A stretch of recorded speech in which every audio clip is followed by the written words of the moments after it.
now listening to the Hot Take Podcast with Stephen Blake, your source for everything fantasy football. Here are your hosts, Stephen Taroni and Blake Sullivan. Welcome in. Everybody, it is time for the Hot Take Podcast. My name is Stephen Taroni, the fantasy professor. And this is episode 50, guys. So I'm really excited today to talk to you guys about fantasy football on episode 50. Blake, we made it, man. 50 episodes. What do you think? Yeah, dude, that's kind of crazy. 50, man. It seems like we've been doing it longer than that in a way, but then again, 50 is a big number. So I think this is actually the 1 year anniversary as well. Because I think there was 1 or 2 weeks there where we skipped in the summer where there just wasn't enough news to make a show. So I think this is actually the same time that we started last week because we left a couple of weeks before so we could do our rankings debates. So It's been a full year now. Yeah, we started right around this time. So, yeah, it's interesting. Yeah, I definitely thought it'd be way more episodes. So 50 episodes. I'm really excited for today's episode. We got Geoff Lambert on the show. So he's going to be joining us later. We're going to be talking about some confusing RB situations. I kind of see some light at the end of the tunnel for some of these. You know, we're going to talk some Dolphins backfield. We're going to talk some Patriots backfields. But first, before we get into that, Blake, talk to me about the Fisher House League and what's going on over there real quick for us. Talk to us about the Fisher House League. Yeah, so it's really cool. You know, obviously we're on the Full-Time Fantasy Podcast Network. I've been working with those guys, and I was just able to get the league set up this year on the Fantasy Football World Championship site that's powered by Full-Time Fantasy. So obviously we're in some best ball leagues and stuff over there, but we're going to go into year 2 of the best ball fantasy football tournament for the Fisher House Foundation. And this year we're going to be on there doing the best ball. It's really nice because I don't have to manually enter every single person that wants to play this year. So it's going to be a lot faster for all the users to just – That's awesome. Yeah, they can just click the link and be in a league, and they don't have to wait around for me to get them in there and stuff like that. And the payment just goes through automatically. So it's so much easier. It's still the $20 entry fee like it was last year, and all of that goes to the Fisher House Foundation. And then again, you know, there's no monetary prizes, but there's a ton of subscription giveaways, jersey giveaways, autographs, things like that. So you're going to want to go ahead and get in on that. And it's kind of weird. I like to switch things up a little bit. So it's 8-team leagues. So your teams are absolutely stacked. So you always feel really confident. But it's pretty deep draft, so you get to take some of those late guys that you just want to stake your claim on. And like I said, obviously it's season-long best ball, so you don't have to worry about the waiver wire and all that nonsense. You can just sit back and enjoy your team. And, you know, we're the Hot Take Podcast, so that's the one thing I like about it is you can just get your hot takes out there. If you want to take somebody crazy like Benny Snell, who I might take. Your guy, your boy. Yeah, you can do that at the end of a draft. And if you win, you get all those bragging rights on Twitter. Last year we had 80 teams in the league. This year we're hoping for 150. So if you pull out the victory, you know, it's quite a feat. Awesome. Where can people sign up for the Fisher House League? Yeah, so you can go on thefsgn.com. All the information is going to be there under the Fisher House Foundation tab. You can hit me up on Twitter at thefsgn or at Blake Sullivan FF, and I'll be glad to help you get it set up. Awesome. Yeah, I'm definitely looking forward to that. I haven't got my invite yet. I know it just got started, but I'm thinking like I should get one. Come on, Blake. You're slacking. Yeah, I know. I'm slow, you see.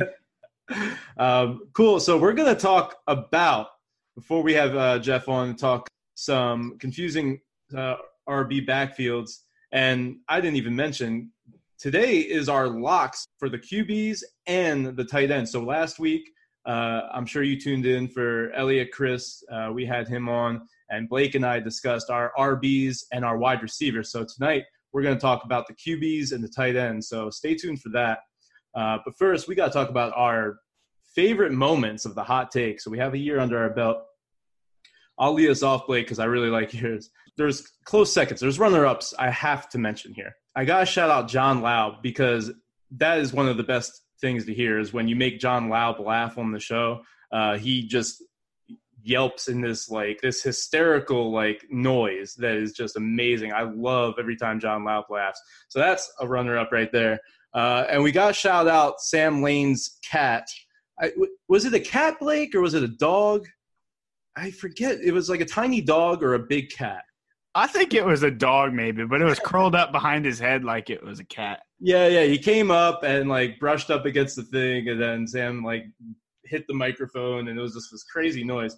But if you saw the video, that's only Blake and I saw that happen live, and that was just an hysterical moment that after the show, me and Blake were just cracking up. So shout out to Sam and shout out to your dog. He was pretty funny. We had a good laugh on that. I'm actually going to see Sam this weekend, so if he's listening, I hope he doesn't kill me when he sees me. That is a large man. I don't know if you've seen the video of the leotard or whatever, the singlet. Oh man, I wish I hadn't seen that, but that's the one reason I'll be happy I'm not in Canton, because I might have some post-traumatic stress coming off of that. Yeah, I can't stand to see that again. Right. Now there's gonna be some awesome people, obviously run by Bob Lung, the Midwest Fantasy Football Expo. So it's gonna be a bunch of people there. Bob Harris of Football Diehards, Ryan McDowell, and these guys have been on the hot take, so it's gonna be really cool to interact with them. So Blake, what is your favorite moment from the hot take? Yeah, so my favorite moment is and I actually don't even remember what we were talking about before it, which is part of why it made it so memorable, because it was just kind of out of nowhere. I think we were kind of talking about how when we started the show, we worked really well together.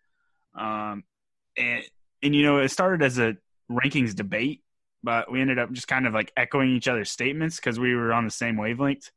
And that we were just kind of reminiscing on that, even though we were only a couple months in. And we brought up the reference to OJ's Bronco. Yeah. And I said that I would be driving and I was not going to stop. Right.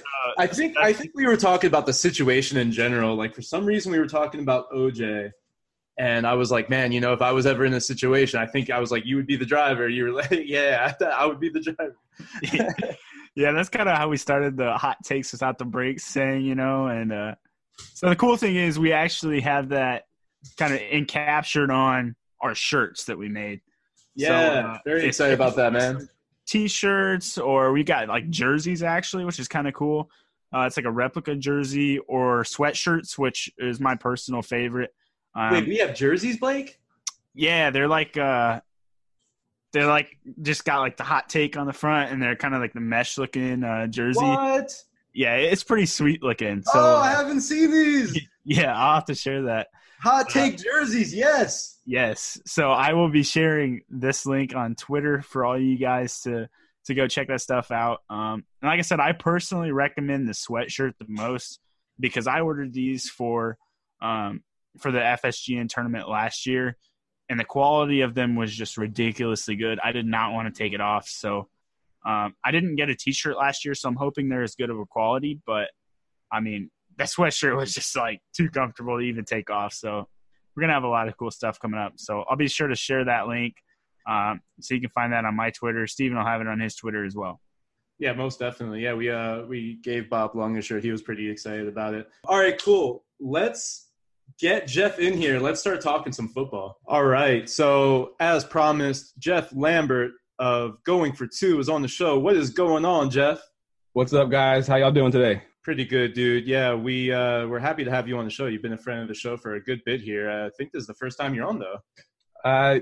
Yeah, it might be, actually. I think we had planned something before, and I actually wasn't able to make it or something. So, yeah, I think this is the first time on the show. Yeah, no, we had a great time. We've been on with Geoff, though. Yeah, we had a great time on that show. That was great. We were talking rookie rankings going into the draft. Yep, we definitely were. Yeah, that was awesome. Yeah, we got to talk about N'Keal Harry, and we got to talk about our guy James Williams, who he didn't make it, man. I know, I couldn't believe it.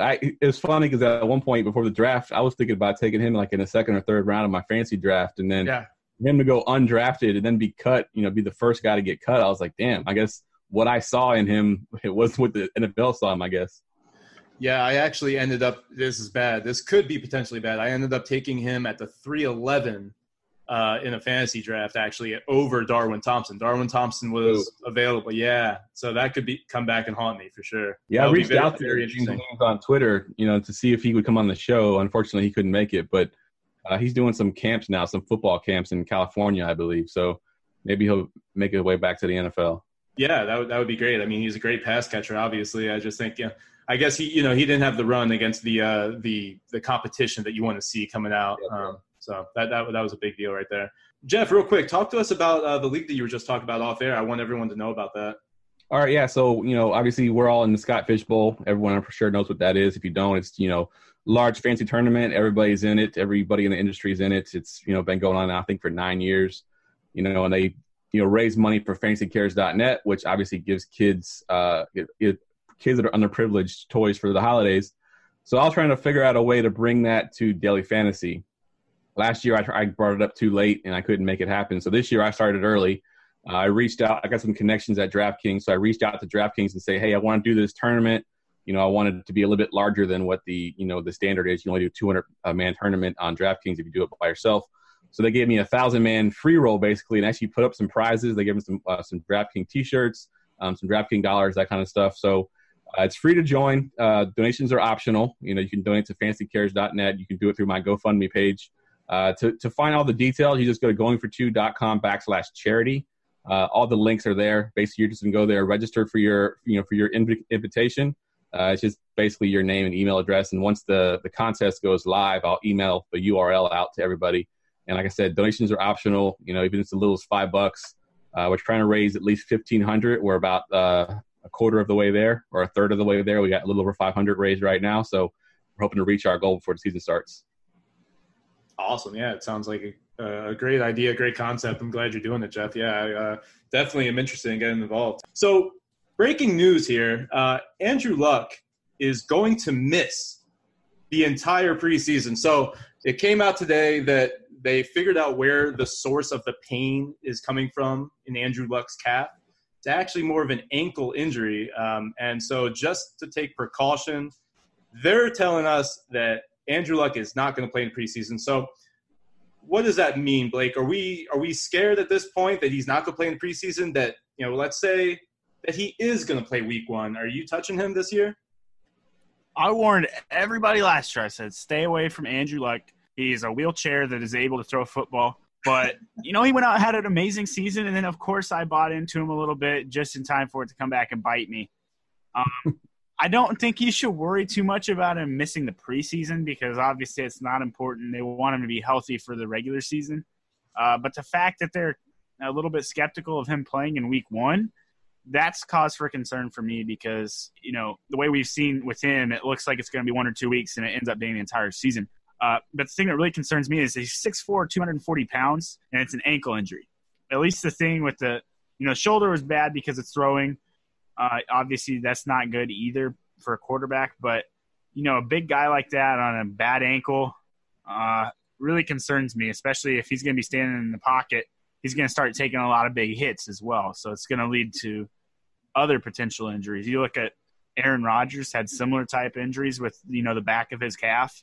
And you looked at the fantasy production during those periods of time where he was out with that, or where he was, I should say, limited, where he was on the field but just wasn't himself. And, that's really going to hurt Andrew Luck. Yeah, so it came out, Adam Schefter tweeted that the Colts GM Chris Ballard said that Andrew Luck, with the source of the pain, was actually ankle, so it is an ankle injury. And then 20 minutes ago, just to clarify, Adam Schefter tweeted that Andrew Luck is likely to miss the preseason. So he isn't ruled out just yet. But, Geoff, so what do you make of all this, and do you expect him to play week 1? I think he will still find a way to be there week 1. I think that this team needs him. I don't know if it's the same type of injury that he had when he had the shoulder injury and that put him out. He couldn't even throw a football at that point.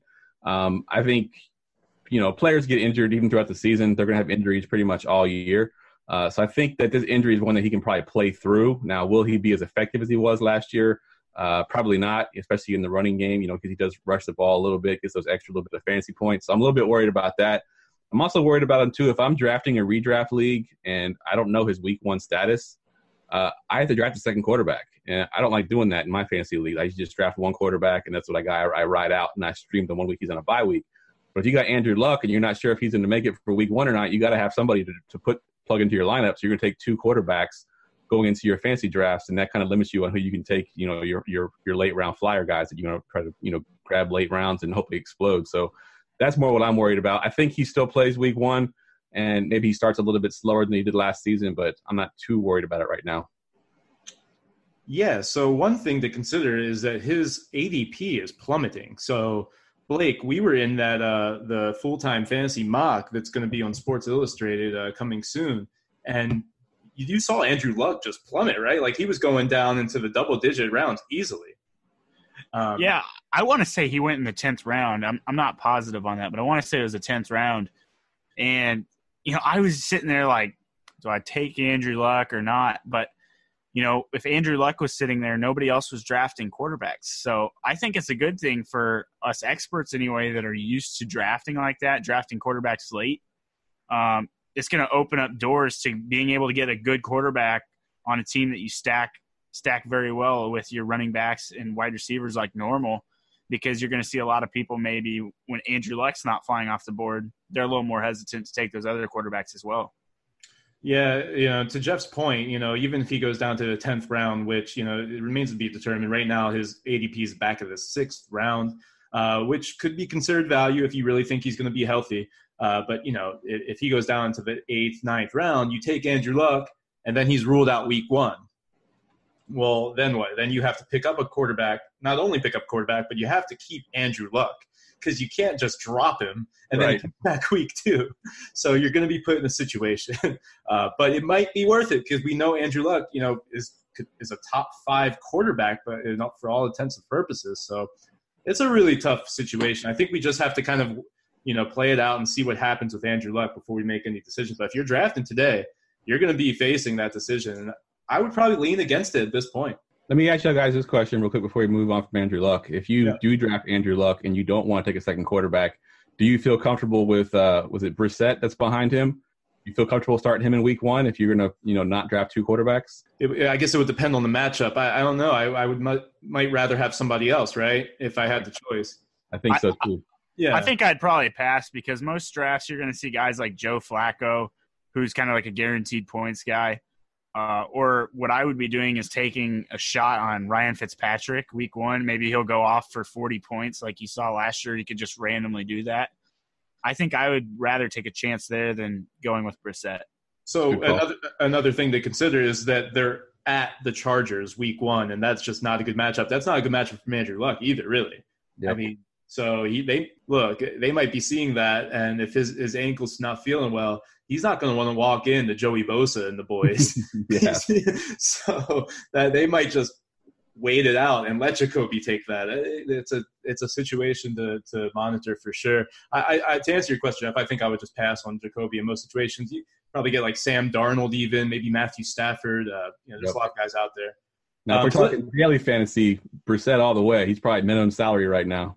100%. So let's talk about these running backs, guys. And then, of course, later we're going to talk about our locks of 2019. So let's kind of go through these. We have a few to talk about. So let's start at the 49ers. So it came out that Jerick McKinnon, his knee isn't right yet. And it looks like he's going to start the season on the PUP. He's not looking good right now.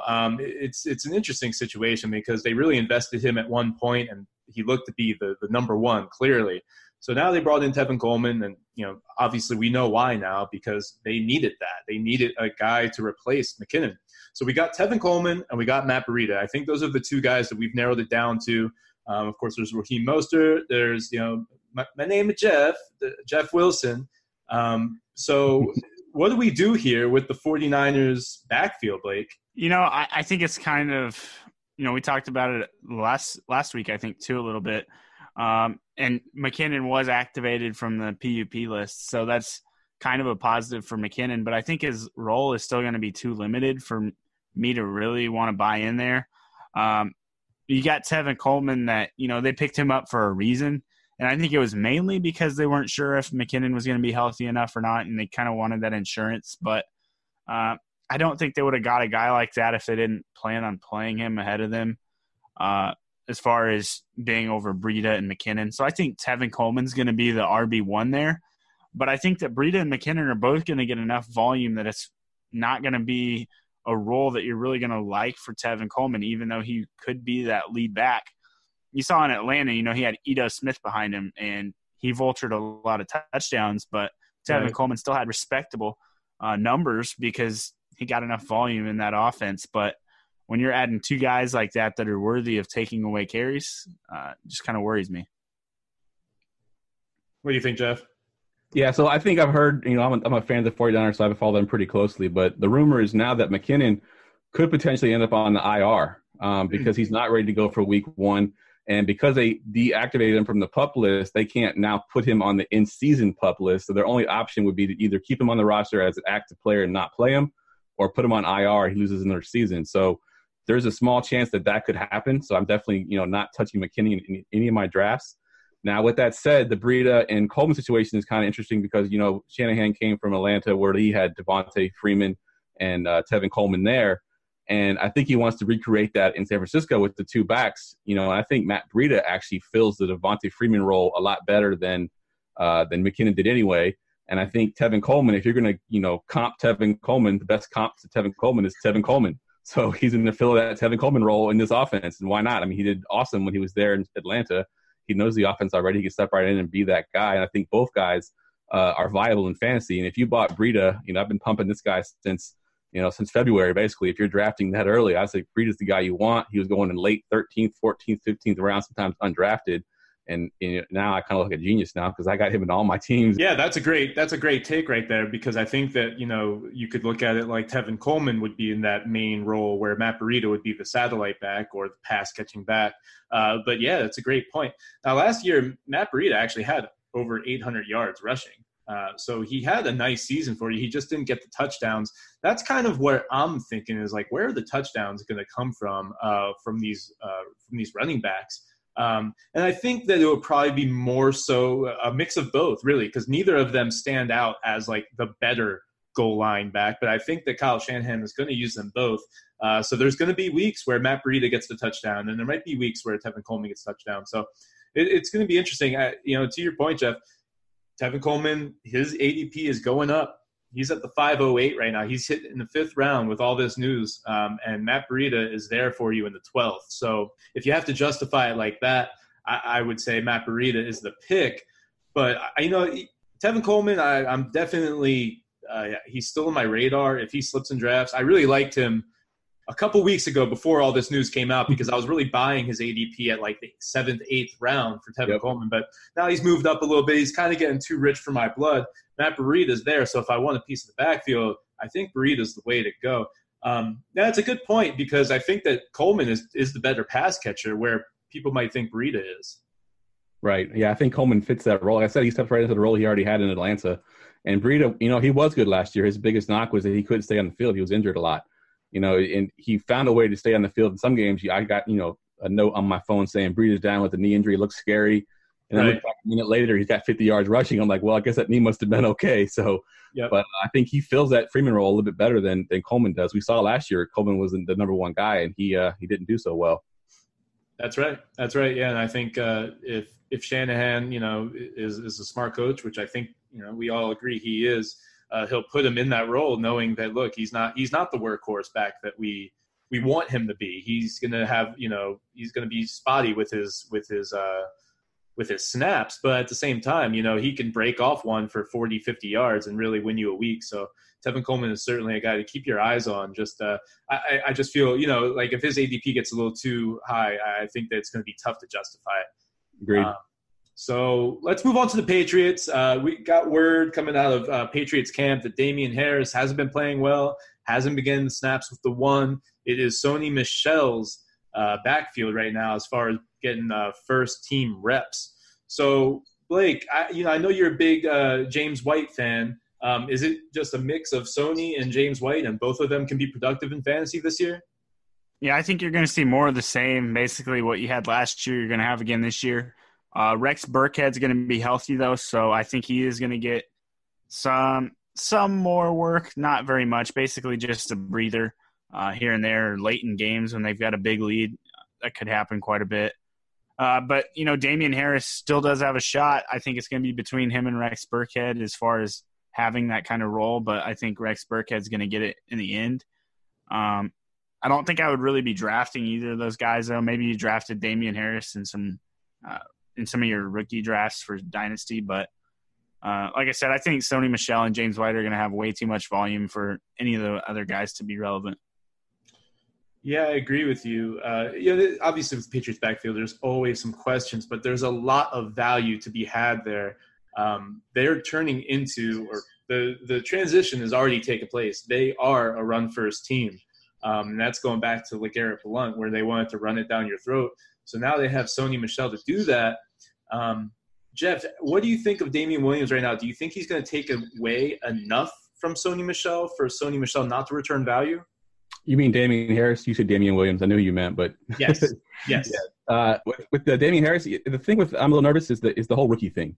I know up until last year, Michel, they get a shot eventually, but Belichick's notorious for not starting rookies. I mean, we've heard it already. N'Keal Harry is, not with the ones either. He's behind those guys. They got to earn their way in. So that's why Damian Harris isn't starting right now. And if Michel comes in, week 1, week 2, week 3, and he's playing well, why would they just change that up and go to Damian Harris? Now, granted, it is Bill Belichick, and he'll do whatever the hell he wants to do. Michel could have 200 yards rushing one week, and the next week touch the ball 3 times for all we know. But I've also heard that Michel has been getting some more passing work in this offense as well, which would raise his floor and his ceiling tremendously. I just went and pulled up his college stats, and he wasn't a terrible receiver in college. I mean, he had 2 seasons in 15 and 16 where he had, 2 receptions, touchdowns in those 2 seasons through the air. So he's not as bad as, like, say, a Jordan Howard is, where he didn't just catch the ball at all. I just think that James White was just so good that, Michel didn't catch the ball at all at last year. But I think that number could go up. And like you said, it is a run-first team now. It's become a run-first team over the last couple of years. And, it's the thing now with 2 running backs. You got to have 2 running backs. There's the chance that Michel could get injured. So I think Damian Harris is probably more of an insurance policy for Michel if he gets injured. But I don't see him cutting into his workload as much as everyone is afraid that he might. Based on that logic, which I'm there with you, Geoff. Sony Michel is great value. He's in the 5th round. He was at the beginning of, after the Super Bowl, and we were kind of doing our dynasty startups and all that around March. Sony Michel was like considered a 3rd round guy. Yep. So he really went down, especially with Damian Harris Damian Harris getting a lot of the buzz. Yeah, I'm so used to talking about Damian Williams, man. With the buzz surrounding Damian Harris, Sony really dropped. I think that Sony's a great value. I mean, he's the starter for the Patriots, and he's a 20 carry type of guy when he's healthy. So you just have to monitor his health. He's one of those guys that you really have to pay attention to. I think it also has to kind of how you draft too. I think if Michel's my RB3, I'm more comfortable with that than he is if he's my RB2. So if I draft running backs early and get Michel wherever he's going, 5th round, whatever, late 5th, early 6th, and he's my RB3, I'm okay with that. But if he's my RB2 or even my RB1, I've seen some cases people wait that long for running backs. Sure. I'm a little bit more nervous about that. Yeah, if you don't draft, if you go 0 RB and then you're like, okay, I got to take a shot here in the 5th, Sony all of a sudden is your RB1. That's a tough situation, especially because he's kind of labeled as injury prone. He missed some time last year. He missed time in college. So it's kind of tough with Sony. But, yeah, like you said, if he's your RB3, I think it's worth the risk. So let's move on to the Dolphins backfield. Another guy who was dropped in ADP is Kenyon Drake. And with all the buzz surrounding Kalen Ballage, Kenyon Drake is now down at the back of the 6th round. So, Blake, we were just talking off air. Kenyon Drake was really high up there a couple months ago. Yeah, so Kenyon Drake was this time in July, just 1 month ago, he was up to 411, and now he's at the 608. So he's got almost 2 full rounds that he's fallen, and that's in 12-team leagues. So that's about 24 spots. The way I'm seeing it is, just kind of a Kalen Ballage hype. I think he does have the talent to, maybe take that spot away from Kenyon Drake. But like we talked about off air, I'm not touching Kenyon Drake in any kind of standard formatting or even in half PPR. I've got to get a really good value on him, I think. But if you're in full point PPR and you're getting him that late in the draft, like, go ahead and take it. That's a great value. The nice thing is, in that mid-round kind of tier, there's nobody else that's going to give you the amount of upside that Kenyon Drake will.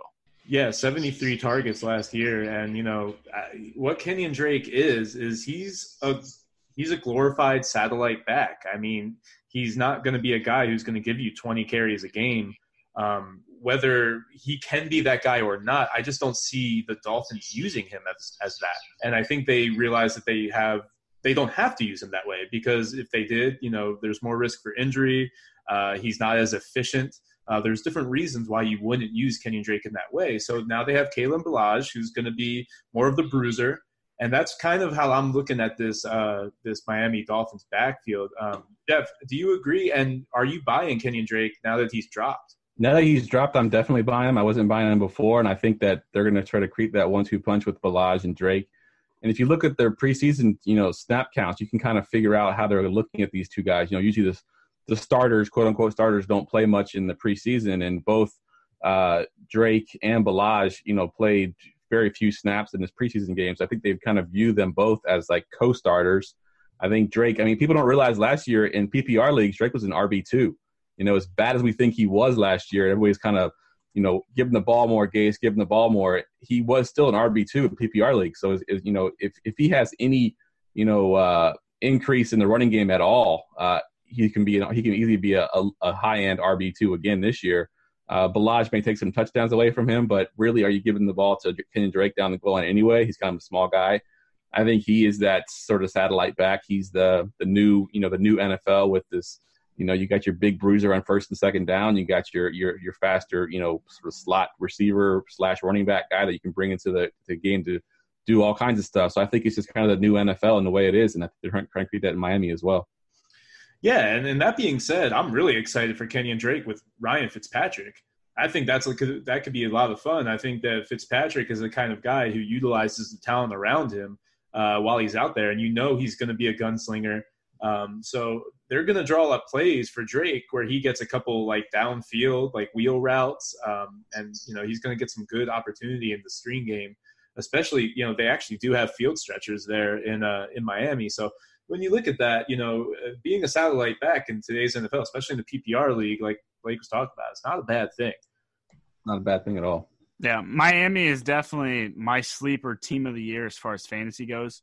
I still don't think they're going to have a great year, but the thing I'm looking at is Ryan Fitzpatrick is available in every league. You're probably going to get him on waiver wires. So that's one thing I'm doing. I'm looking at Kenyon Drake's having a big year. But the big thing for me is you got Kenny Stills and Albert Wilson and Devontae Parker who can all stretch the field. That's going to be huge for those running backs too, because they're going to get in the red zone a lot more than they ever did with Ryan Tannehill. So I think the ceiling this year goes up so much more. And the floor doesn't really change at all because Ryan Fitzpatrick's a solid enough quarterback. They're still going to get the same amount, I think.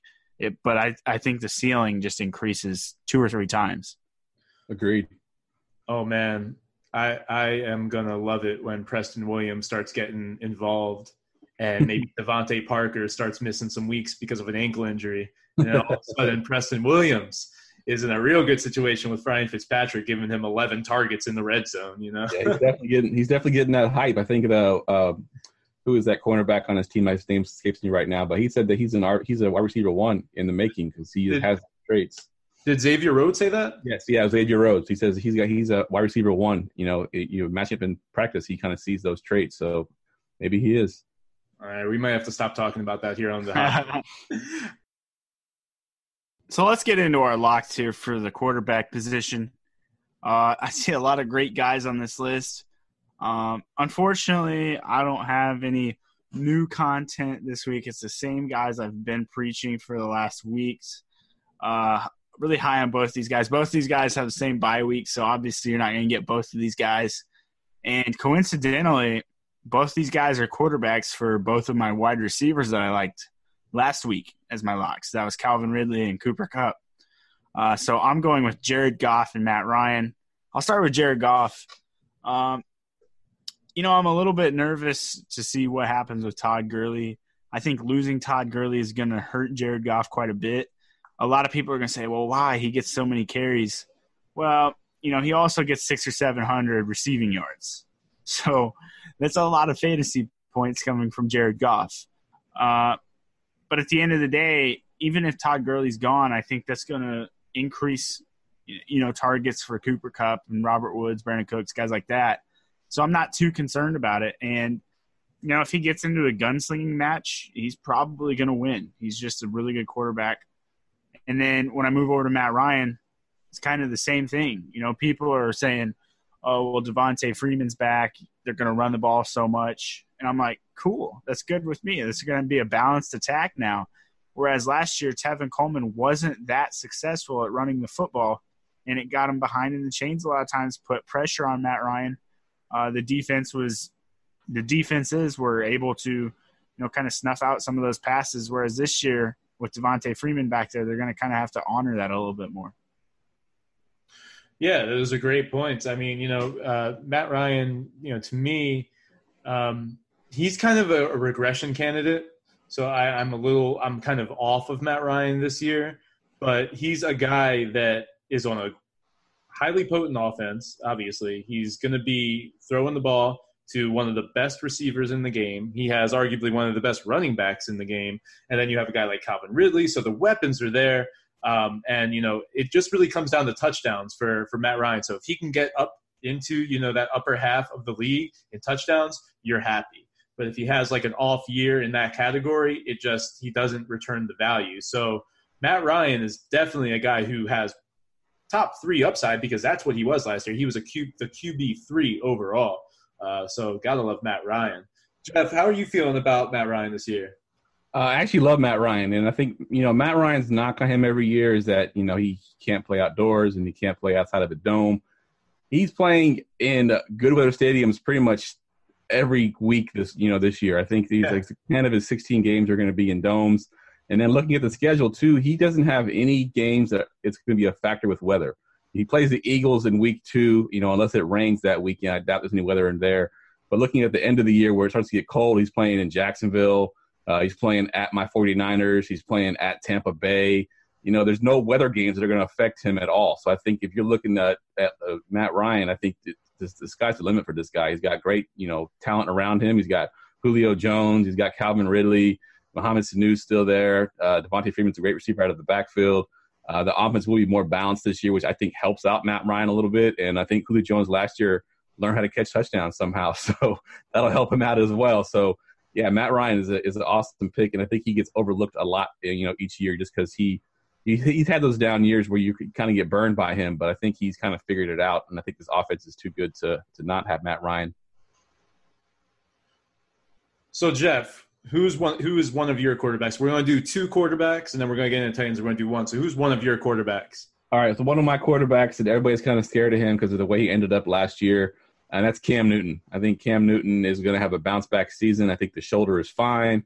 I think he's going to go back to doing what he does best, running the ball, shock putting it down the field to his 2 fast receivers, DJ Moore and Curtis Samuel. Of course, they still got Christian McCaffrey, the do-it-all running back out of the backfield who can catch passes. And sort of pad his stats, catch that 2-yard pass and take it 40 yards to the house. So Cam Newton is my guy. You also have that rushing floor as well. He'll get 40 or 50 yards rushing. He may have a rushing touchdown to sort of add to his stats there. So Cam Newton is not only a bounce-back candidate for me, but he's one of my locks this year. I love it. Yeah, I mean, and especially he's going to be so cheap in drafts. I mean, for some reason, like Cam Newton is just not being drafted highly this year.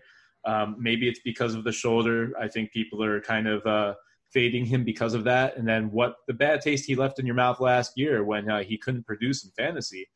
I remember sitting next to my buddy who had Cam Newton, and he needed like just 2 points in the 4th quarter. I was like, oh, yeah, Cam's going to get that.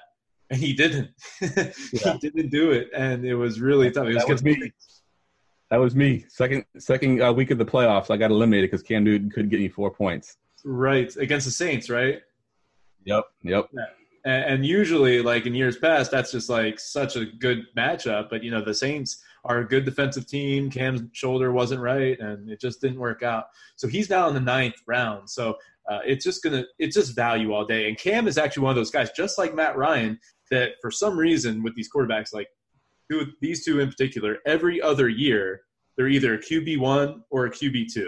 Yep. I'm not saying that you really should like look into that pattern at all, but it goes back some years, and this year would be Cam Newton as a QB1, and he's usually like around the top 5, and then Matt Ryan would be like around QB 15. And the difference is, again, touchdowns, but for Cam, it's also the rushing yards, and he kind of fluctuates with that.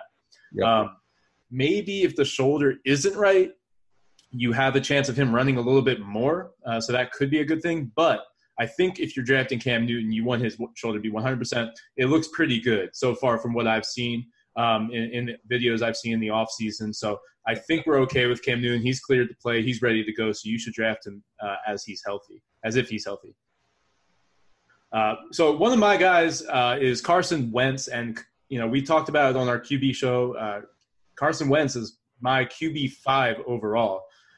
So I think that's a little bit higher than most. He's pretty cheap right now in drafts. At the 8th round, that might be a little bit earlier than you want to draft a quarterback. But I do think he's going to return value. Me personally, I usually wait, so I'm probably not going to get a lot of Carson Wentz. The other day in that full-time fantasy mock, Blake, he dropped into like the 14th round. I was perfectly fine with Carson Wentz in the 14th round. Yeah, no brainer at that point. Yeah, all these quarterbacks just went way late, like Cam Newton. So Carson Wentz, look, Deshaun Jackson is coming to town, and what Deshaun Jackson does for quarterbacks has not been talked about enough, because every time D-Jax comes in town, their quarterbacks are great for fantasy. If you think about last year with Ryan Fitzpatrick when he was on the field, not so much Jameis, they didn't really click. And if you think back to Kirk Cousins, he provided Deshaun Jackson with a 1,000-yard season. So D-Jax really opens up things for the quarterback. You're looking at this Eagles team as one of the most elite offenses in the league. That's how I'm looking at it, at least. When you have Alshon Jeffrey, D-Jax, one of the best tight ends in the league, and Zach Ertz, who's just that safety blanket, red zone monster. And then now you have Jordan Howard and Miles Sanders, who can be a really lethal combo. It might be frustrating for fantasy if both of them are on the field, but as for real football, that's a great combo to have for a quarterback.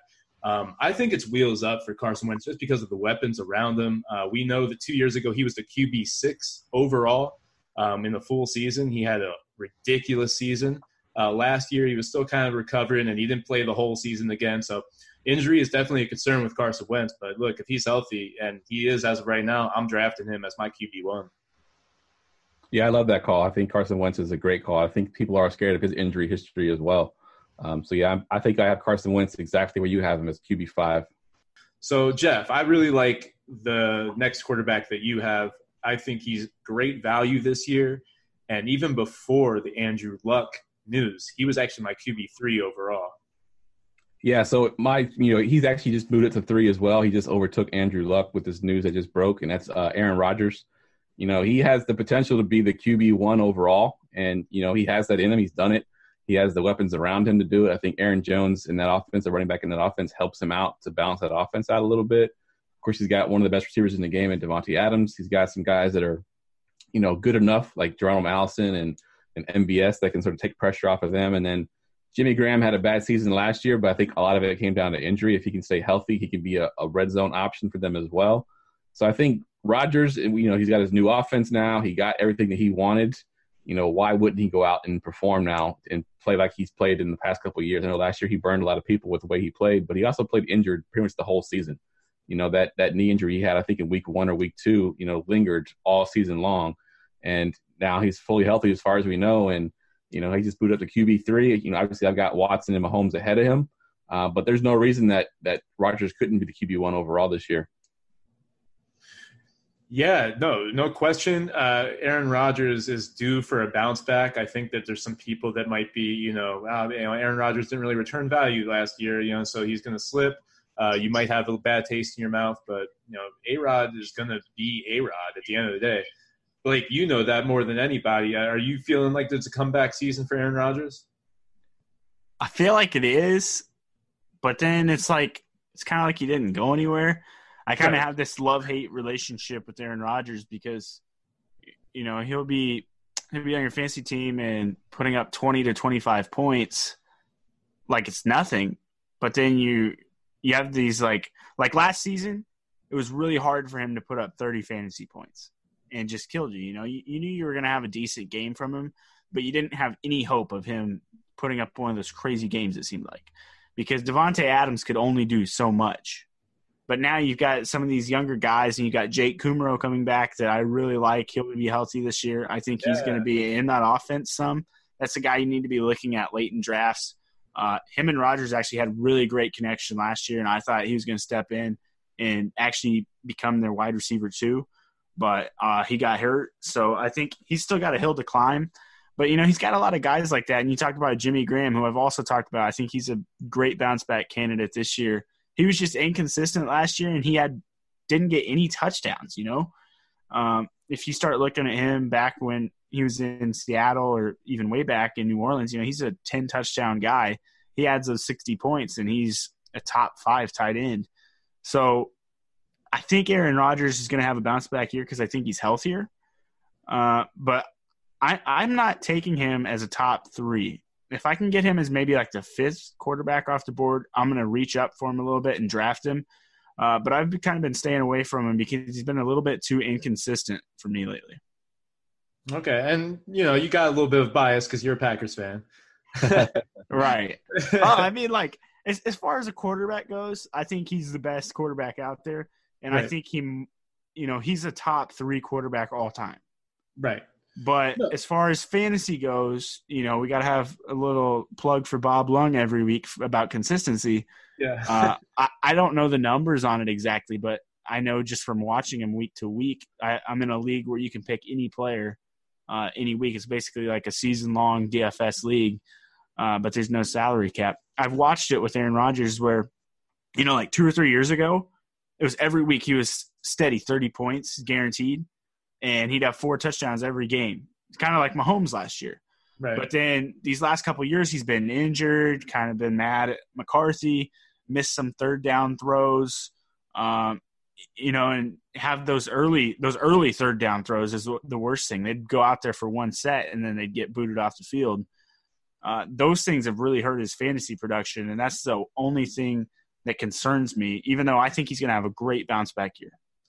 I think there's light because Mike McCarthy is gone, so I think the chains are off Aaron Rodgers. So, you know, I think there's going to be a little bit of a bounce back. I mean, he was he was still a QB1 last year. He was still, you know, QB6 or 7 around that area.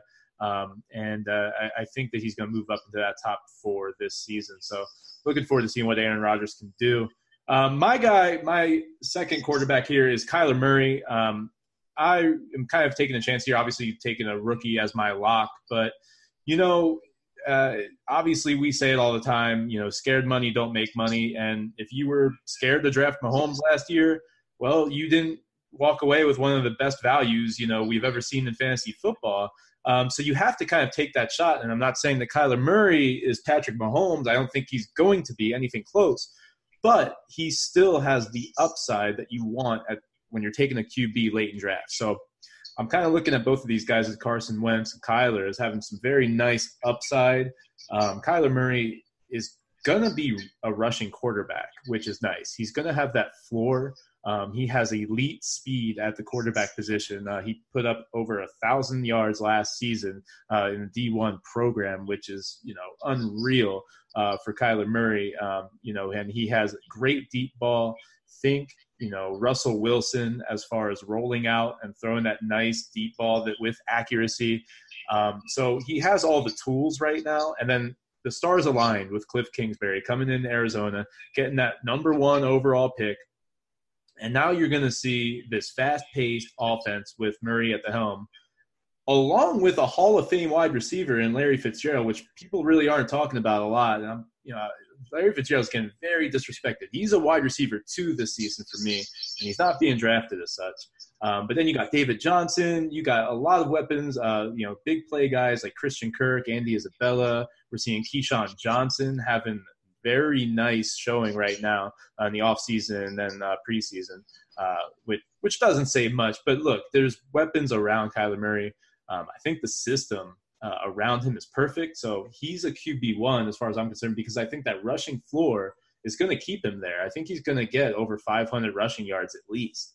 So I'm thinking around 500, 600 rushing yards for Kyler Murray. If he gives you that, you're going to be happy with the return in fantasy. Where do you got him ranked? I'm just curious. I think it's 7 or 8. I need to pull up my rankings here. You're higher than me. I got him at 9. QB9. Okay. Yeah, I think Blake, did you have him as a QB1 as well? Yeah, I have him as 10, but I specified on our show that I was being what did I say? I was drafting him where I felt comfortable drafting him, I think is what I said. Yeah. Because I think personally he can be a top 5 quarterback this year. But then again, I don't want to draft him as a top 5 quarterback and have him be a QB2 and lose my league. Yep. Right. Yeah, JJ Zachariason was on. He was his QB7, so I was surprised that he had him above me. I was like, oh, I'm going to have the highest on Kyler. I think I was at 8, and so we're all right there.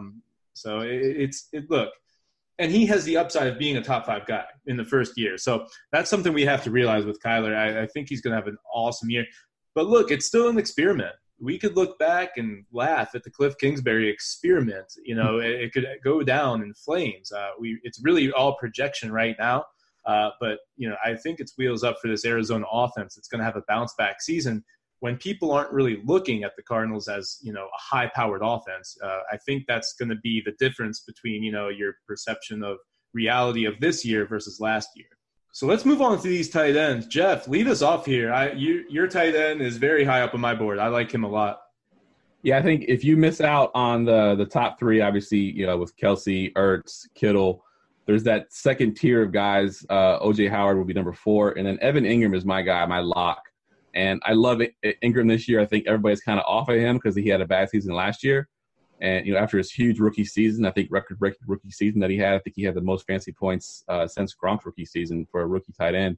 But looking at him this year, if you do splits with OBJ on the field and without OBJ on the field, Evan Ingram with OBJ on the field averaged 8 fantasy points a game, which is, it's okay.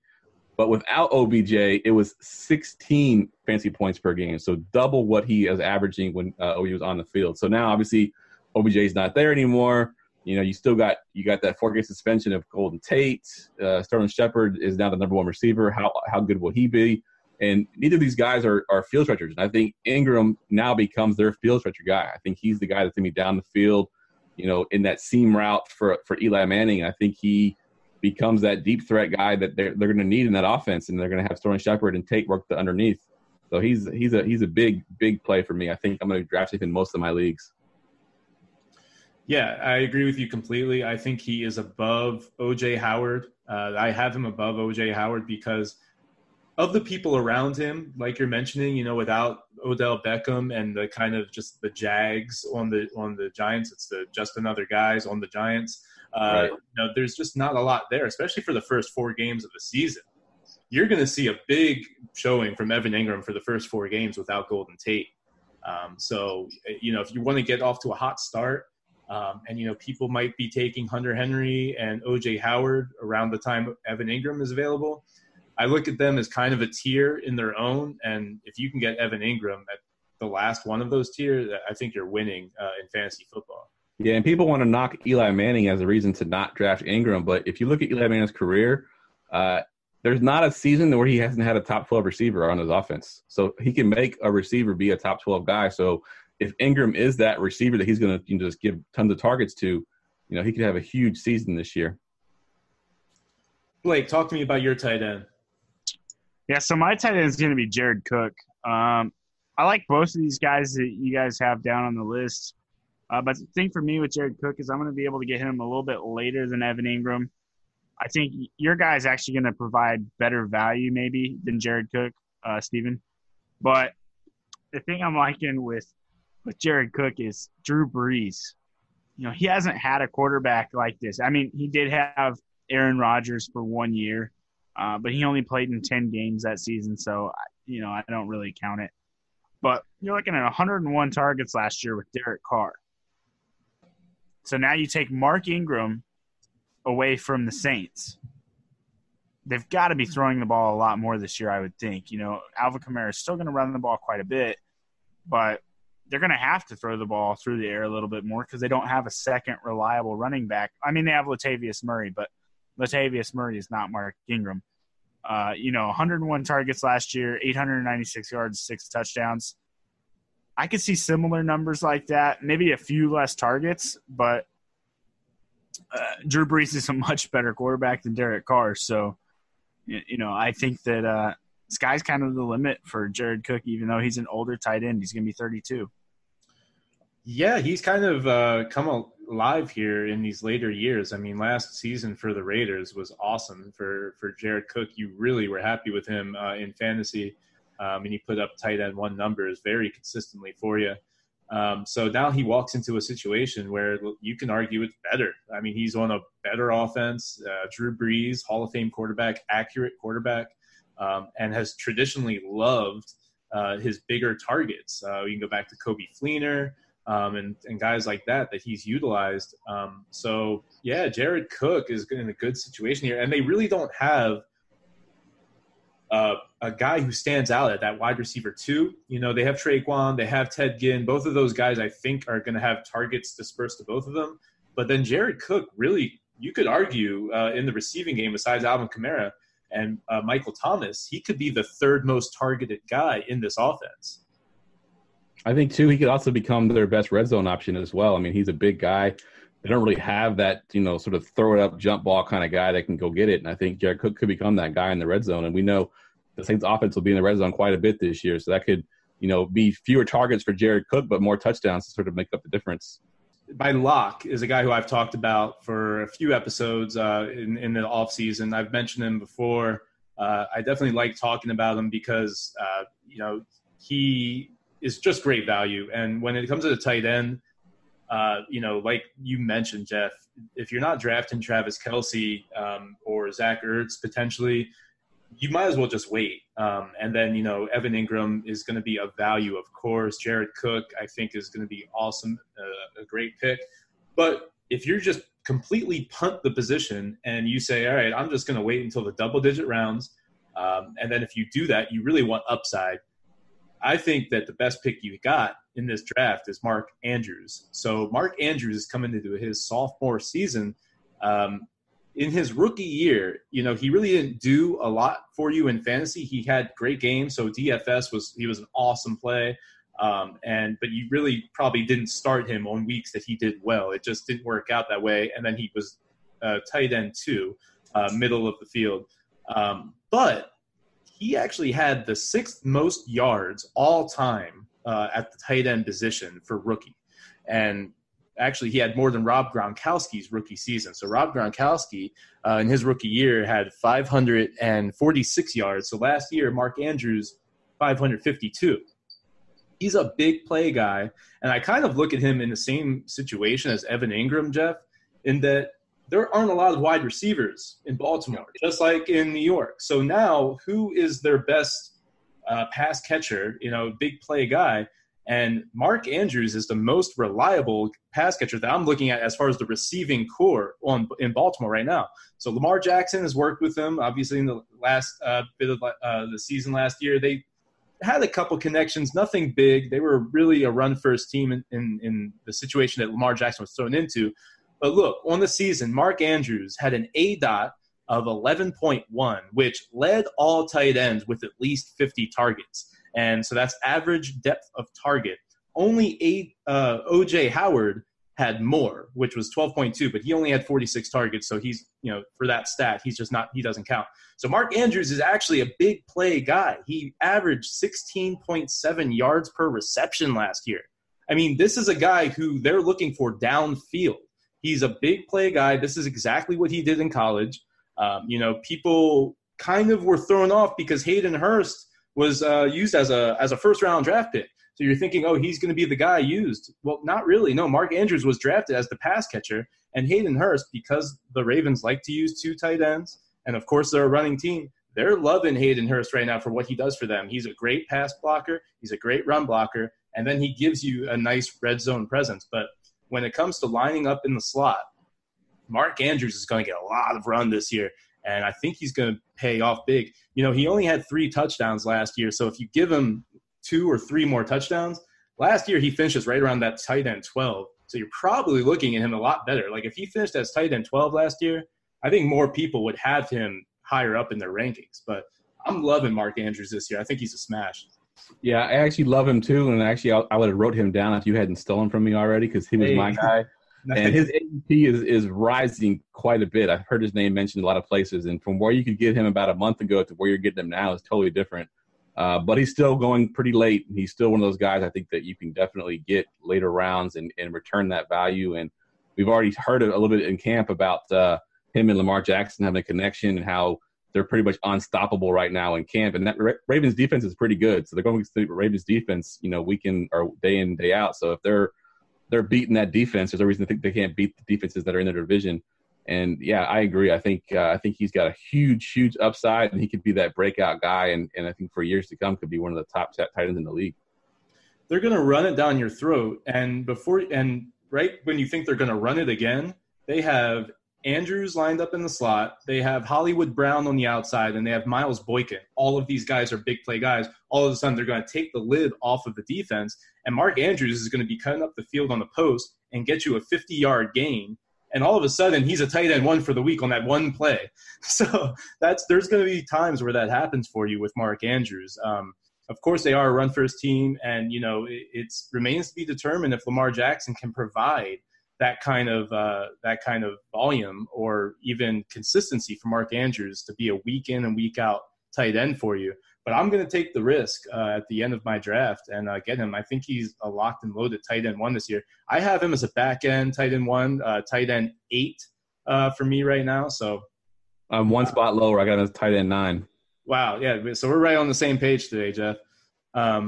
Awesome. Blake, talk to me about Mark Andrews real quick before we get out of here. Yeah, I mean, I have him as my tight end 12, but I'm definitely comfortable taking him as like a top 8 guy. I just worry a little bit about the volume, but like you said, he can have 150-yard touchdown, and that's all you need out of him. So I think you guys both hit that spot on with Mark Andrews. He was also going to be my lock, but obviously Steven got to it first. So that was a trio of us liking Mark Andrews. So, you got some fast wide receivers there too, and they're going to run the ball. So I think you're going to be able to catch the defense by surprise with Mark Andrews, and hopefully he adds some more touchdowns this year. But I think that's when you're really going to see his value start to rise. All right, Geoff Lambert of Going for Two. Thanks for coming on the show, man. It's been awesome.